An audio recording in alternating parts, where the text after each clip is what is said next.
ყურადღება შეგვიძლია. იმათ შეიძლება არც ისქარო, თუმცა ამერიკელებსაც უკვე მოაწვენ უკვე ჩინელები და სხვები, ასე რომ იქაც დაიწყეს უკვე პირველ კლასიდან და გადმოყვანა აქეთ, მაგრამ ჯერ კიდევ ერთხელ მეორებ მაგალითად როგორც სტეფანი მეუბნება, მაგალითად ჩიკაგოში პირველ კლასში კომპიუტერები ჯერ არ არის შემოსული. თუმცა რაც მე ვიცი, ყველგან გამოვიდა ობამას, ხო ჩვენს ამას წინათ, ხო ძიმად თქვა, რომ ყველგან კომპიუტერიზაცია, საინფორმაციო ტექნოლოგიები, მათემატიკა, საინჟინრო დარგები გვჭირდება ამერიკაში გამოწვევით, რომ სანამ ამერიკელები დასწავლობდნენ იურისტობაზე და ეკონომისტობაზე, აზიელებმა მიიღეს სულ ეგეთი განათლება და მერე წავიდნენ უკან აზიაში და თავის ქვეყნებს გამოუსწორეს ეკონომიკა.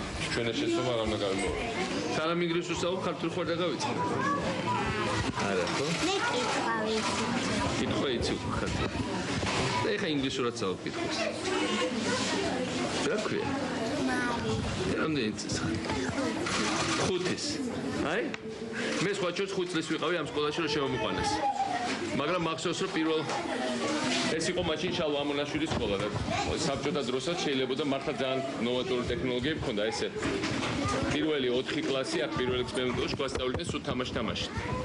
და აი მარისავით ვიყავი 5 წლის რომ შემომიყვანეს და არ იყო მძიმე, იმიტომ რომ ეს იყო გამარტივებული კლასი, თავისუფლებას გვაჩვენდნენ ბევრი რაღაცის სათამაშო თახმას, მაგრამ მე მახსოვს პირველ კლასში რომ შევედი უბრალოდ 0 კლასში შემოვიდა ლევან ჩიკვანაია, მაშინდელი დირექტორი და დაგვირიგა ფერადი ფანქრები. ამიტომ რევოლუციონდელ ბავშვებს ჩვენ ყავდა ფერადი ფანქრები. ახლა ამათ აქვს ფერადი კომპიუტერები. ეს არის განსხვავება. ამიტომ რა თქმა უნდა ესენი გამოვლენ ბევრად უფრო მაგრები ვიდრე ჩვენ. ყველა ასო არიციან და ასე. არა, იცი საგერ, ნავა. ამომოდი ესა? ტელეფონით. ამომოდი? ჩამოიყვანე ქვემოთ? აი რა მაგარაა წყო. ნავი. და დაიხატა ნავი, უყოჩა. აი, ნავი აწ. ეს კაი წავიდა უკვე. მაგარი. ოქწონს? თან სახალისოა, თან სათამაშოა, თან შემეცნებითია და თანაც თავარია. 5 ჯერ უფრო სწრაფად აითვისებენ ასე ყველაფერს. თითქმის ყველა ასო ისავე საერთოდ. ხო, ერთ არა სწავლობ, ხო?